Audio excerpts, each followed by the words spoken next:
and welcome to Share Truth Apply Scripture. I'm Jordan Shambly, joined by Hannah Harrison as my co-host today, and we have a special guest in the studio with us today. Laura Story is here, and you might know her as the writer of such songs as Mighty to Save, Indescribable. You can't even remember Blessings. them. They're so meaningful to him. No, the thing is, I don't know the titles, but I know the songs. I'm just giving you a hard time. What was the title of that song? I'm just giving you a hard time. He's fibbing. Now He I'm doesn't so know. embarrassed, He but we have doesn't to listen music. continue.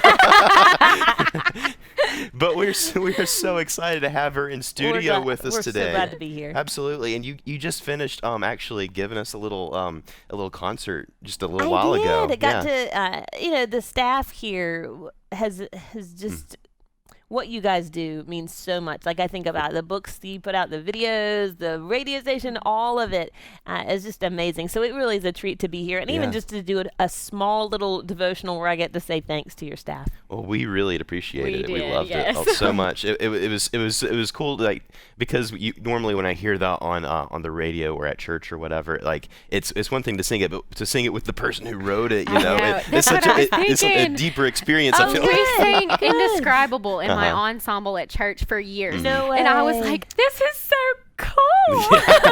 Man, I'll tell you, it's neat as a songwriter. Yeah, I grew up in church, and I remember, how I know what I know about God. I feel like it was those younger years of the music that I was singing in my church. Those resources were really playing into like my theological foundation. So the fact that I have written a few songs that like the people are singing as kids in church, it's so humbling and just such an honor. Yeah, It's really awesome. So let's talk about that a little bit. How did you start writing? And as writers ourselves, we talk about sometimes like starting as kids, writing little stories or whatever. Was that the case for you? Did you start pretty young? No, I took piano lessons as a kid. Oh, okay. But really, I think I probably wrote some like dinky songs when I okay. like when I was in maybe junior high school. Right. I don't remember any of them, but for some reason I never thought that I could do that like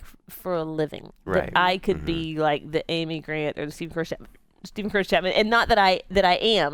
Those guys have had just enormous careers and impact, but just the fact that I get to, in a small way, be part of that, it really was.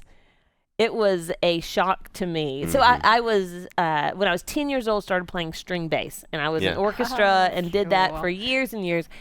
And when I was in college, my freshman year, there was a band that was playing some coffee shops, and they asked. Their bass player, their bass player was older and he was married. He was the only guy in the band that was married, and so like every now and then his wife would say, "I'd really like for you to be home this weekend." Which at the time we were college kids. We're like, we'll go wherever, whenever, and so started subbing for him and ended up joining the band, and we were like a Caedmon's Call cover band. Oh yeah. If you remember the band Caedmon's sure, Call. Yeah. And just really, that's how I began to. This is the first time I'd ever led worship.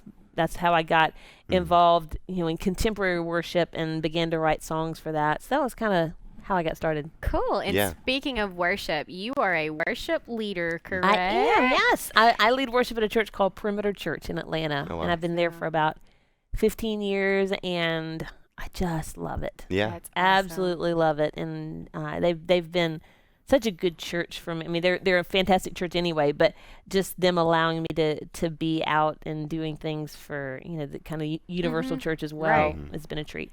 And speaking of which, I've read a little bit of your book so far, which we'll talk about next segment. Yeah. But I read that you didn't intend on coming to Atlanta. Is that staying long time? So Certainly how did that process happen? How did you end up in Atlanta? Yeah. So we're my husband and I are both from South Carolina, and he was thinking about graduate schools, and so we had looked at Savannah College of Art and Design because he was thinking about doing graphic design, and we were planning on moving to Savannah, so much so that were packing our boxes and they said Savannah on them. And then, even at the time, I'm not quite sure. We were young and naive, and if someone asked me, they said, "Now, what were you gonna do in Savannah?" And I was like, I don't know. I mean, get a job at Cracker Barrel. Who Right, knows what I would have exactly, done? yeah. Right. I Why would have not? done something. But we ended up getting a call from a friend of mine, actually a friend of my husband's, who worked at Perimeter Church. And he said, "Hey, I know you guys are planning on going to Savannah, but just like a few months ago, they opened this campus for SCAD right here in Atlanta, in downtown Atlanta. And our church is looking for a worship leader." And I had led worship some for a few things that if you had been there in attendance, you may question whether or not that's what I was actually doing. But so all that to say, I thought, oh, you're talking about me. Like, Right. I might be a worship leader at your church. So I met with them and kind of fumbled through the interview. And at this point in time, I had written the song Indescribable. Right. And so I think that people assumed, well, she must be this really great worship leader, which I thought, well, I do own a guitar and Right, yeah. I know a few chords and I wrote a couple worship songs. So that's kind of how we ended up there. So in a lot of ways, Perimeter, they grew me as a worship leader, as a worship songwriter, and very thankful. They've definitely made more of an investment in me than I have in them. Yeah. That's awesome. Now, there's something writers will talk a lot about, like inspiration. People will ask sometimes, like, where did that article come from that one of us wrote?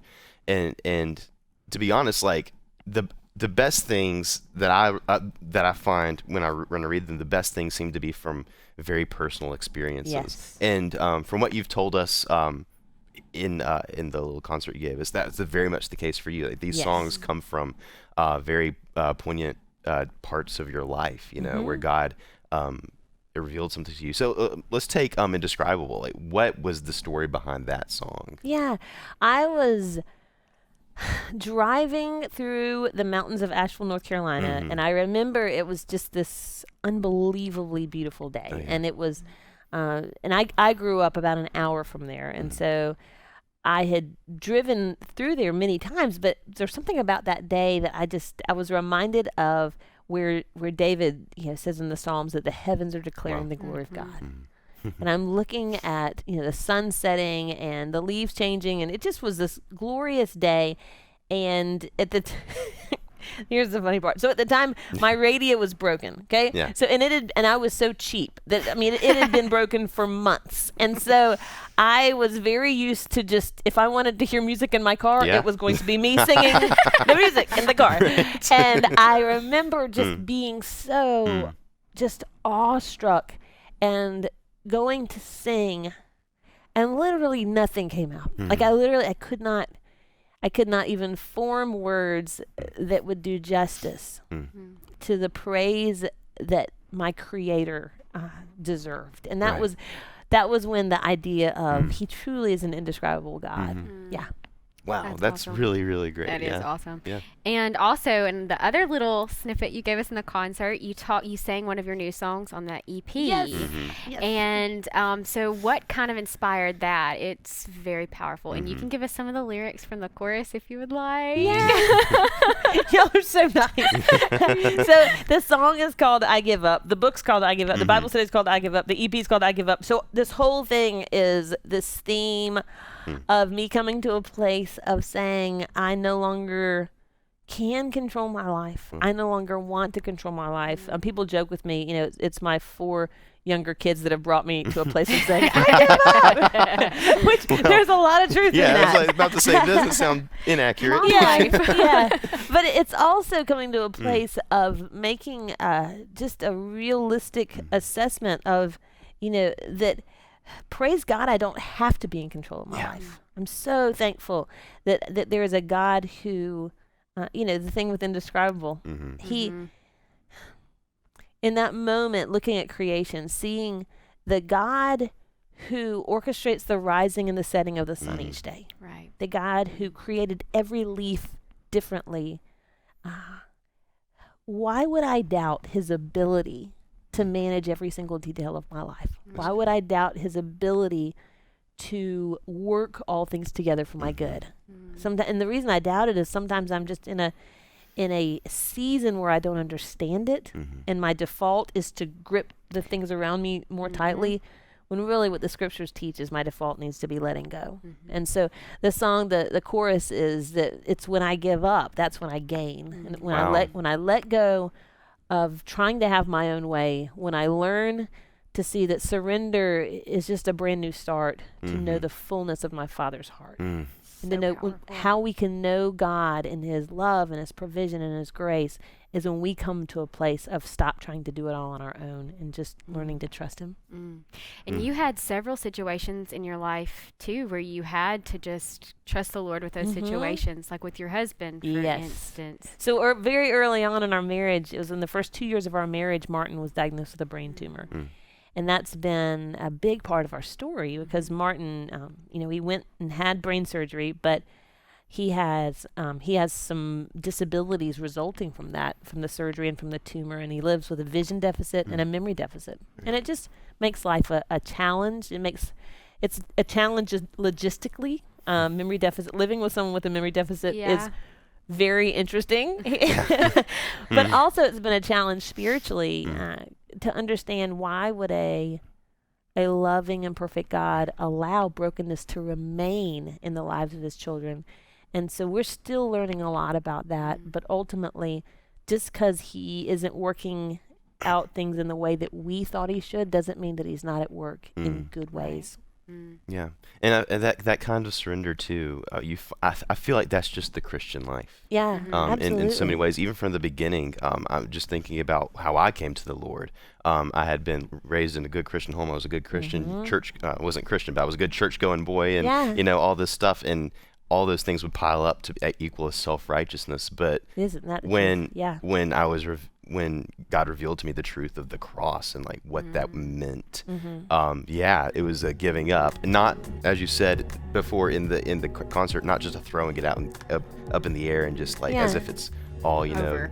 Yeah, I don't have to think about it anymore. But there's a giving over of yourself. Yes. And it's very much a surrender in that sense. But we're going to talk more about all of your testimony in the upcoming segment. We're going to talk about the book you've written and the powerful testimony the Lord's given you through all of the difficulties in your life, the theme of surrender. I'm looking forward to that and hope you are too. So stay with us to the next segment and share Truth Applies Scripture.